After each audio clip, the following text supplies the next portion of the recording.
साथियों, आज कक्षा 10 यूपी बोर्ड का विज्ञान का पेपर हुआ है। तो इसके 20 बहुविकल्पों का आंसर आज हम देखेंगे।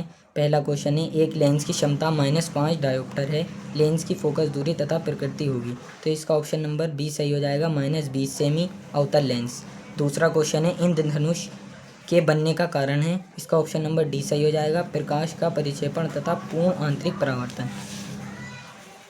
क्वेश्चन नंबर 3 है हमारे पास, प्रतिरोध R के किसी तार को दो बराबर भागों में काटा जाता है। इन दोनों तारों को समांतर क्रम में संयोजित किया जाता है। यदि संयोजन का तुल्य प्रतिरोध R डैश हो तब R/R डैश अनुपात का मान होगा। इसका ऑप्शन नंबर ए सही हो जाएगा, 4।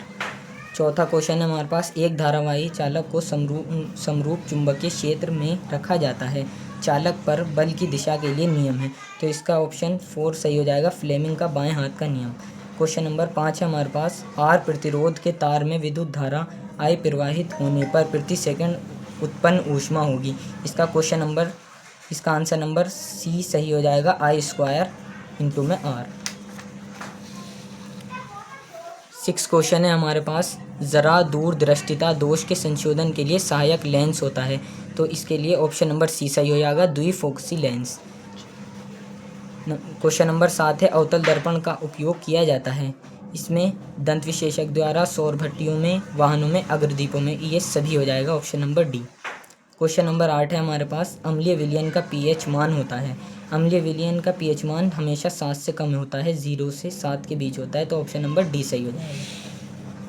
क्वेश्चन नंबर 9 है हमारे पास, लेड नाइट्रेट को गर्म करने से बनता है। तो लेड नाइट्रेट को गर्म करने से हमारे पास नाइट्रोजन ऑक्साइड बनता है। ऑप्शन नंबर सी हो जाएगा। क्वेश्चन नंबर 10 है हमारे पास, एल्कीन का सामान्य सूत्र है। तो ये ऑप्शन नंबर सी हो जाएगा, CnH2n।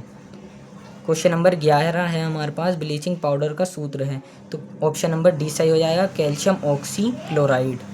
क्वेश्चन नंबर 12 है, अम्लों से हाइड्रोजन विस्थापित नहीं करता। तो मैग्नीशियम भी करता है, जिंक भी, एल्युमिनियम भी, मगर कॉपर सक्रियता श्रेणी में नीचे आता है हाइड्रोजन से, इसलिए कॉपर इसका सही आंसर हो जाएगा, ये विस्थापित नहीं करेगा। 13वां क्वेश्चन हमारे पास आ जाता है, कार्बोक्सिल अम्ल का क्रियात्मक समूह है। तो इसका ऑप्शन नंबर सी सही हो जाएगा, COOH। क्वेश्चन नंबर 14 हमारे पास है, ओजोन परत को नुकसान पहुंचाने वाली गैस है। ओजोन परत को नुकसान पहुंचाने वाली गैस कार्बन, ये ऑप्शन नंबर सी सही हो जाएगा, क्लोरोफ्लोरोकार्बन। ये फ्रिजों में यूज़ होती है। मेंडल ने किस पौधे पर अपना प्रयोग किया था? ये बहुत ही आसान सा क्वेश्चन है। इसका आंसर है बी, मटर के पौधों पर मेंडल जी ने अपना प्रयोग किए थे। कवक किस प्रकार का पोषण करता है? इसका ऑप्शन नंबर बी सही हो जाएगा, कवक विषमपोषी है। स्वपोषित हरे पौधे होते हैं जो प्रकाश संश्लेषण से अपना भोजन बनाते हैं। मछली के हृदय में कुल कितने कोष्ठ होते हैं? जैसे हमारे हृदय में 4 कोष्ठ होते हैं, इसी तरह ऑप्शन नंबर सी सही हो जाएगा, मछली के हृदय में 2 कोष्ठ होते हैं। निम्न में से कौन सा एंजाइम प्रोटीन का पाचन करता है? प्रोटीन का पाचन पेप्सिन करता है, इसलिए ऑप्शन नंबर सी सही हो जाएगा। मधुमेह रोग किस हार्मोन की कमी से होता है? मधुमेह आप सबको पता है इंसुलिन हार्मोन की कमी से होता है, जो कि हमारा अग्नाशय से निकलता है और रक्त में शर्करा स्तर को बनाए रखता है। पुष्प में नर जनन अंग को कहते हैं। पुष्प में नर जनन अंग को ऑप्शन नंबर डी सही हो जाएगा, पुंकेसर कहते हैं। तो साथियों, यह था हमारा कक्षा 10 यूपी बोर्ड विज्ञान का पेपर।